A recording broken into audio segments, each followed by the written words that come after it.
అసలు ఆ రోజు ఆ కళ్యాణోత్సవంలో చూసుకున్నట్లయితే అసలు ఏం జరిగింది? ఏంటి? ఇయన్నీ గూడా అడిగే ప్రయత్నం అయితే చేద్దాం. ప్రస్తుతం మనతో మాట్లాడడానికి ఎంపీ చిన్ని ఉన్నారు. వారితో మాట్లాడే ప్రయత్నం చేద్దాం. సార్ ప్రధానంగా ఆ రోజు చూసుకున్నట్లయితే ప్రోటోకాల్ నేపథ్యమా? లేదంటే గతంలో గూడా మీ ఇద్దరు అంటే ఇరువురు ఒకే సమానంగా ఉండి మొదటి నుంచి కూడా ఈ ఎమ్మెల్యే టికెట్ రావడానికి ప్రధానంగా ఎంపీ గారు చాలా వరకు కూడా నాకు సపోర్ట్‌గా నిలబడ్డారు అని చెప్పడం, అలాగే అతిగా నేను గౌరవం ఇచ్చానంటూ కూడా చెప్పుకోవచ్చు నేపథ్యం. గత కళ్యాణోత్సవంలో కూడా సమానంగా ఇచ్చాను. కానీ ఇప్పుడు చూసుకున్నట్లయితే తన స్థాయి తగ్గిచ్చే నేపథ్యంలోనే దేవుడు ఏదైతే ఈ యొక్క నిర్ణయం నేపథ్యంలోనో ఆ రోజు ఆ ఘటన చోటు చేసుకుంది.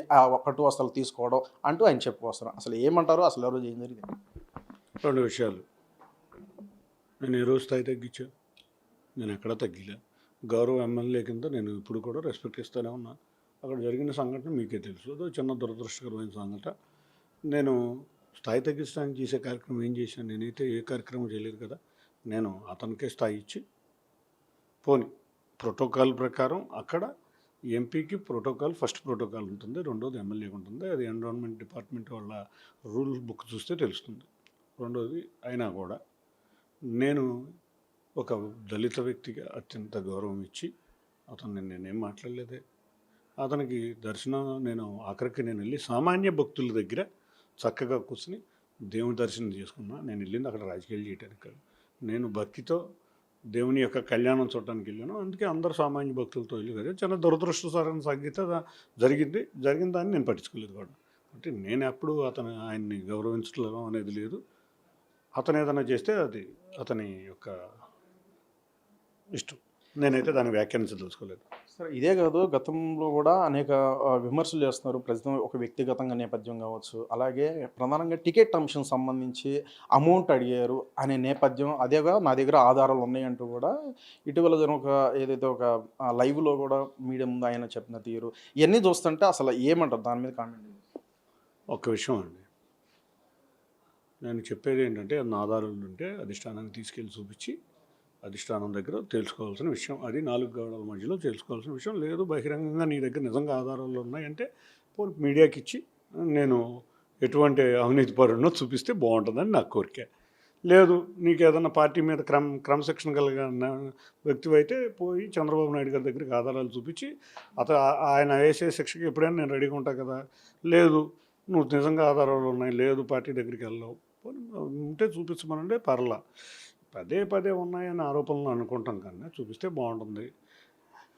నేను కూడా దాని విషయంలో ఎక్కువ మాట్లాడదలుచుకోలేదు. ఎందుకంటే ఈ ఆధారాలు ఉంటే నాకు గనక ఏదైనా ఉంటే చూపిస్తే ఎటువంటి శిక్షకైనా నేను సిద్ధంగా ఉంటాను.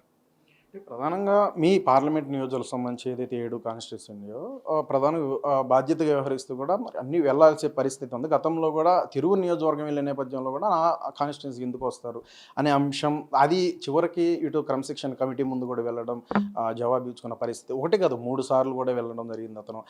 ఈ నేపథ్యంలో ఎన్టీఆర్ జిల్లా వ్యాప్తంగా కూడా ఈ యొక్క అంశానికి సంబంధించి తిరువూరు ఎమ్మెల్యే కాన్స్టిట్యూన్సీ సంబంధించి కూడా ఒక ఆందోళన అనేది ఇటు టీడీపీ వర్గీయులందరిలో కూడా ఉంది. అది బెనిఫిట్ అనేది వైసీపీకి వెళ్తుంది అనేది ప్రధానంగా బలంగా వినిపిస్తున్న ఆ మాట ఏదైతే ఉందో దాని మీద అసలు ఏమంటారు? వైసీపీకి బెనిఫిట్ వెళ్ళే విషయం అయితే లేదు కానీ మాలో మేము కలహించుకోవడం వల్ల తెలుగుదేశం పార్టీ ఇబ్బందికర పరిస్థితులు అయితే ఎదుర్కొంటుంది. కాబట్టి నేను అనేది ఏంటంటే ఎన్టీఆర్ జిల్లా మరి అతను పెద్ద విద్యావంతుడు, ప్రొఫెసర్, ఎంతోమందికి ఐఏఎస్లకి ట్రైనింగ్ ఇచ్చే వ్యక్తి, కోడ్ ఆఫ్ కాండక్ట్ తెలిసిన వ్యక్తి. మరి అన్ని అన్ని ఉన్న వ్యక్తికి ఈ చిన్న చిన్న విషయాలు ఇబ్బంది పడబోతున్నాయి అనే విషయం తెలుసుకుంటే బాగుంటుంది. అంటే అధిష్టానం మరి ఏ నిర్ణయం తీసుకునే అవకాశం ఉంది? ఇది చాలా వరకు కూడా వైరల్ అవ్వడం కాదు, చర్చ అనేది బాగా జరుగుతుంది. పార్టీ డ్యామేజ్ అయ్యే అవకాశాలు కూడా ఉన్నాయంటూ ఒకవైపు టీడీపీ రాష్ట్ర అధ్యక్షులు నుండి పల్లా శ్రీనివాస్ కూడా దీని మీద సీరియస్ అవ్వడం కావచ్చు. ఎట్లా ఉండదు? అది అధిష్టానం చూసుకోవాల్సిన విషయాలు. పల్లా శ్రీనివాస్ గారు నన్ను ఏదో ప్రెస్లో చూశాను, నేనైతే మాట్లాడలేదు. మరి వారు పిలిచి మాట్లాడటమో, చంద్రబాబు నాయుడు గారు మరి పిలిచి మాట్లాడతారో, లేకపోతే క్రమశిక్షణ చర్యలు ఎవరైతే తప్పు ఉంటుందో తీసుకుంటుందేమో పార్టీ తీసుకునే విషయాలు అది పార్టీ నుంచి వస్తే బాగుంటుంది. అదే ఇద్దరి మధ్యలో ఉన్న వ్యక్తులు మేము చెప్తే బాగుండదు, అది పార్టీ చెప్తే బాగుంటుంది.